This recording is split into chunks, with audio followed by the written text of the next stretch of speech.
might be the biggest bank on the continent. I know ShopRite is the biggest retailer on the continent. And now you speak about Paul Kagame, who's currently worshipped as an example of a great African leader doing great things for Africa. Is that not the case? That is absolutely the case. Kagame is actually one of Africa's biggest problems, because Congo is the biggest dissettlement of Africa that causes Africa never to unite. And Kagame is the reason why we've got the Congolese struggle. The DRC, my basic understanding is that it's the wealthiest country in Africa, on the continent from a mineral perspective. In the world, yeah.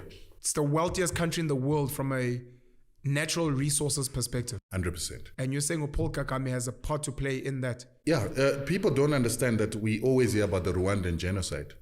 The Rwandan genocide was started by Paul Kagame. And he started the Rwandan genocide because he wanted to take power by force in a country that would have never elected him into power, because he came from the minority Tutsis who used to be supported by the colonizer and used to be the administrators on behalf of the colonizer.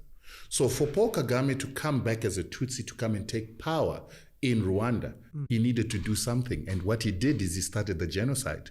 He started the genocide by bringing down a plane that had two presidents, Hutu presidents, the Burundian president and the Rwandan president.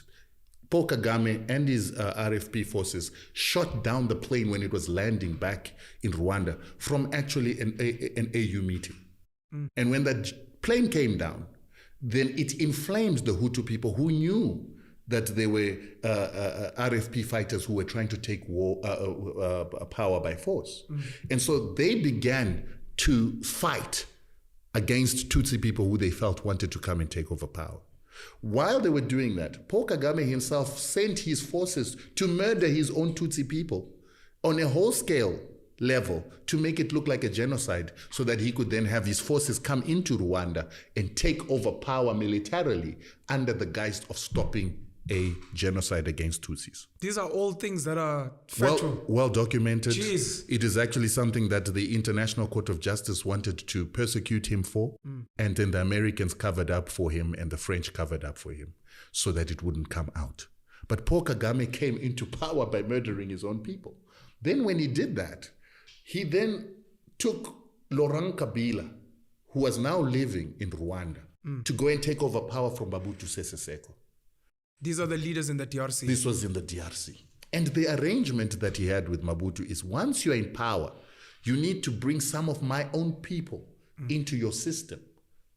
And the reason why he wanted to bring his own people into the system is that the Tutsis see themselves as a superior people to Bantus.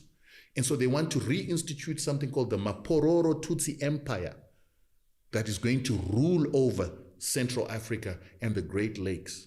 Because if you look where they came from in Uganda, Museven is Tutsi. And he is the one who trained, together with people like Paul Kagame, in Tanzania, together with our liberation fighters. And when they came from those liberation camps, then Museveni went and took power from Obote, and then he put people like Kagame and the Hutus and the Tutsis into his army and intelligence.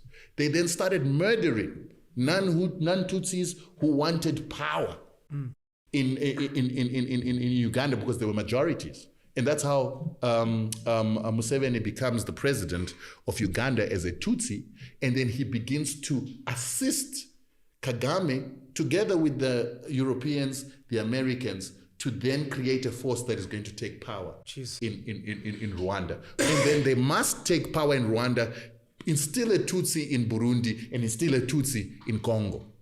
So when they then succeeded in getting what do you call him? Kabila into power, Kabila refused to put Tutsis into his government.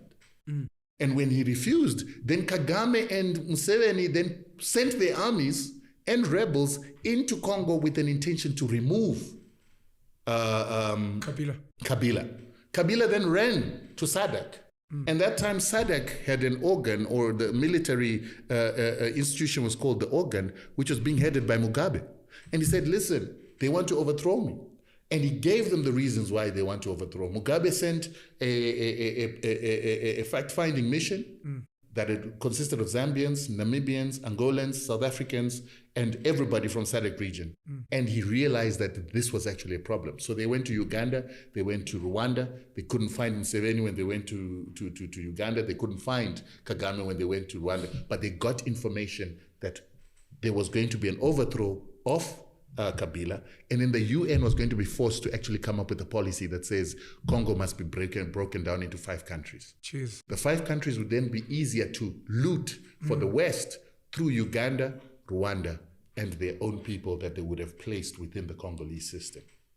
Then Zambia and Zimbabwe came up with a counter proposal, but they also sent their armies of the Namibians and the Angolans to go and stop Kagame from overthrowing Kabila. They were able to repel Kagame and Museveni's troops. And so Kabila was not overthrown because of that. For that reason, and us taking land in exactly the same time, the Western world came together and imposed sanctions on Zimbabwe. Because they said that this military that was used in Mozambique, that also participated in Angola, and now it's coming to Congo, is becoming a hindrance to imperialism. So we need to break the power of the Zimbabwean military. Let's put them under sanctions. So that's what caused the sanctions. So when that happened, it was fortunate that enough war had been undertaken by the Zimbabweans, the Namibians, and the Angolans for there to be people within the Kagame and the rebel movements who agreed to the Sun City Accord. And that's why you had peace in Congo and the Sun City Accord that was then brokered by Thabo Mbeki. But remember, when Zimbabwe... Broken by Thabo Mbeki? Brokered, okay. Yeah.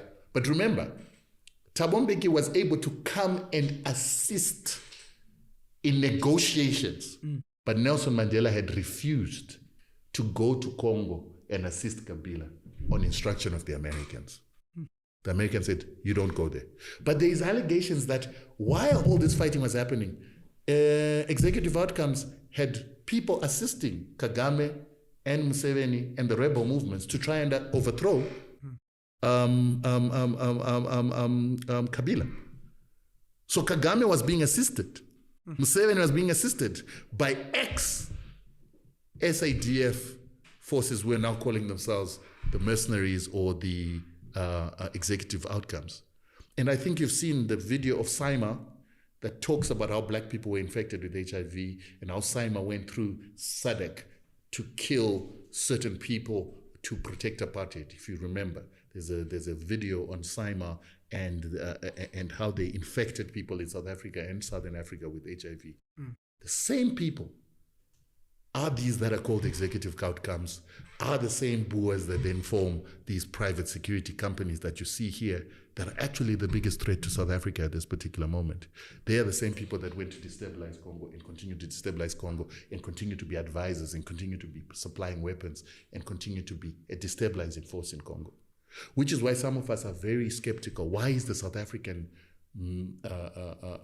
military in Congo not actually stopping the war in Congo, but peacekeeping and protecting companies like Glencoe and the Western companies that are looting Congo? I wanted to speak on that because when you started speaking about companies that are involved on the continent, when you speak DRC, you're speaking